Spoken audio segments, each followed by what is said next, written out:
Welcome to our conversation about buying a business. This is an exciting topic to talk about. It's exciting to think about.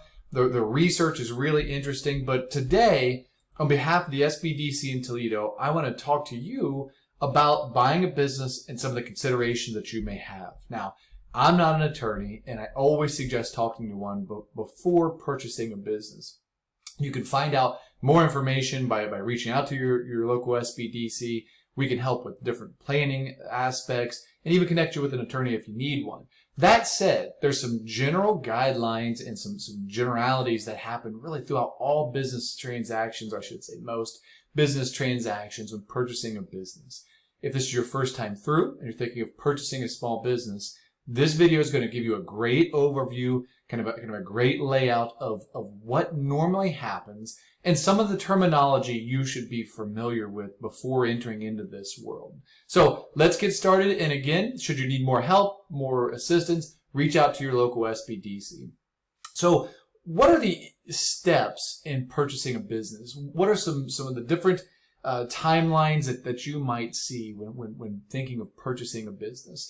So the first step is finding your own interest, right? So I can't within this video tell you what business you should purchase. Now, that said, you might think about sticking inside of something that you're familiar with. So if you understand a certain industry, if you have contacts or a strong network in a certain industry, that's obviously a great place to start when you're looking to buy a small business to take over.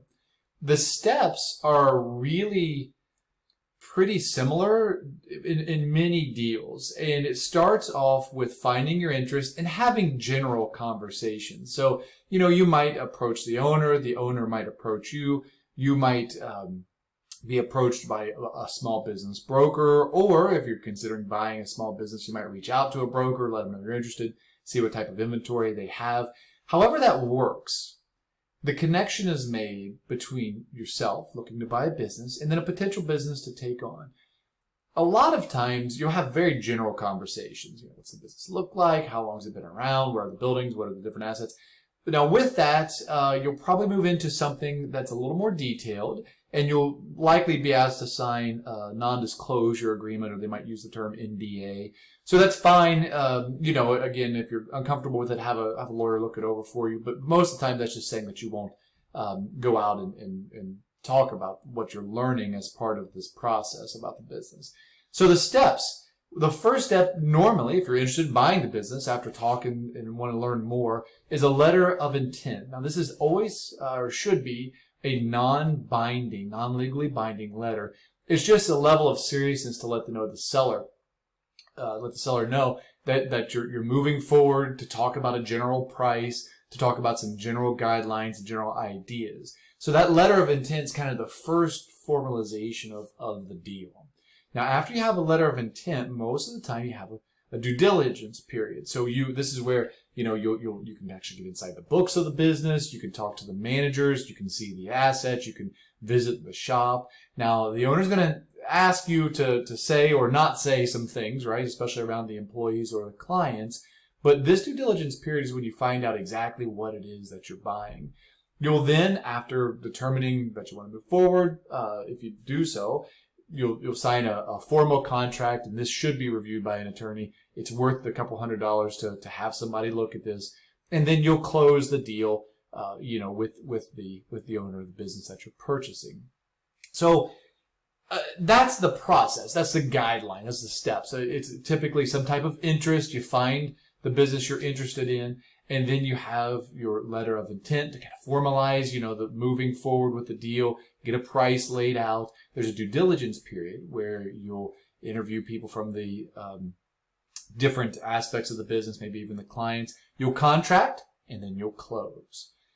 One of the toughest, most subjective part of buying a business is understanding what it's worth, right? How do you determine the value of the business? And this could be an hour-long recording, and we could just barely scratch the surface. The first thing that I'll say is every business is different in how it should be valued. And I know it's not helpful, right? So here's how you value it. They're all different. But there are some common themes among valuing businesses. So what we have to remember is it's what it's worth to you. It truly is subjective. There are a lot of decisions that are made when valuing business. There are multiple methods that are used. So the first thing we'll talk about, and again, this is a high level introduction, really mostly of just the concepts and the terms. The first thing we'll talk about would be asset value. So one of the easiest, but oftentimes least desirable ways to value a business would be what's its liquidation cost, right? So if you were going to buy an excavating company, you might look at, if I were to sell all of these machines and trucks and equipment, if I were to sell all those on the street, what's the value? As a buyer, that's probably something you should be aware of, because that kind of helps set the minimum, right? That's a good place to start, because you understand, if you were just buying assets, like that's it, what would this cost? If you wanted to go build this thing yourself, which is an option, what would this cost you? So if you're a buyer, you're hoping that the business is worth a little bit more alive than it is dead, but it's always nice to know what the parts are worth if you were to part it out. So one way to look at this is through what's the street value of the assets, but again, that's a pretty pessimistic look, because that's saying that the business is worth more dead, all the parts, than it is alive.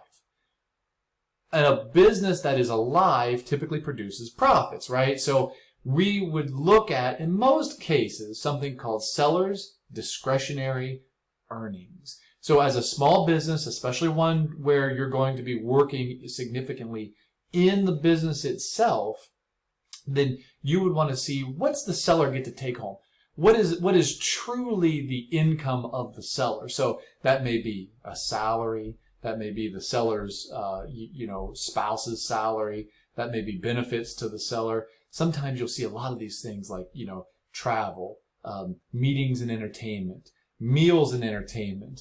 A lot of times, if you look at a business owner's salary or profit, that is a small part, maybe not small, but that's only part of the true benefit, the true financial benefit that your seller would have for owning the business. So a lot of times the profit of the business plus the seller's salary is a good starting point for seller's discretionary earnings, but throwing in things such as the meals and entertainment, the different travel, if their spouse or children have salaries on the payroll, all of that would add up to the seller's discretionary earnings. In many small business transactions, this is what we look at as far as income streams, right? So one way to look at a business is it's a bunch of parts. Those are the assets. And if we were going to value the asset value, what's the street value of each of those assets?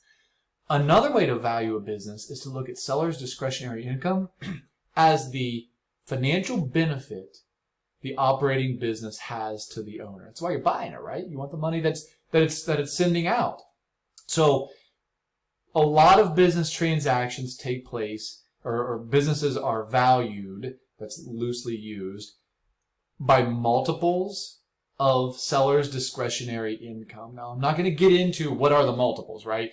But you can find, there are major databases. If you work with a broker, they can tell you. If you reach out to your SBDC, they can give you some information and show you some different databases where you can find that in a certain industry, for a certain size business, the average business is selling for some multiple of seller's discretionary income. So you may be looking at an excavating business that does $3 million a year in a certain area of the country that's been around for 10 years. You can actually find that stuff and come up to see what are the average multiples of seller's discretionary income that a business like that is selling for.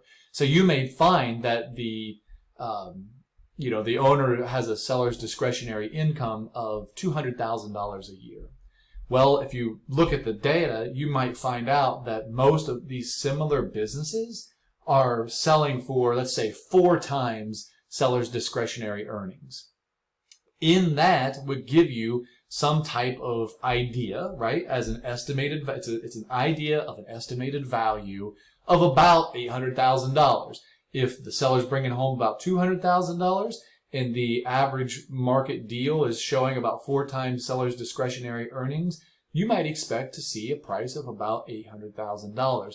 Again, that is just input. All of these are just data points. So if we look at the asset value, what's this thing worth dead versus alive, that gives us one kind of end of the spectrum. If we look at, what's the seller's discretionary earnings times the average multiple, that would give us another end of the spectrum. All we're trying to do is see about what this thing is worth, try to build out some data points to give us some signals as to, okay, what might be a fair price. So we've talked about the general steps, and we've talked about determining the value. This is a part 1 of a 2-part series. In the next part, which is a video, will still be on the same YouTube page, we're going to talk briefly about buying the business as itself, or just buying the assets, which there's a lot of considerations there. And then we're going to talk about how to fund that purchase. So please click on the next video, and we'll go over the remaining topics. Thanks.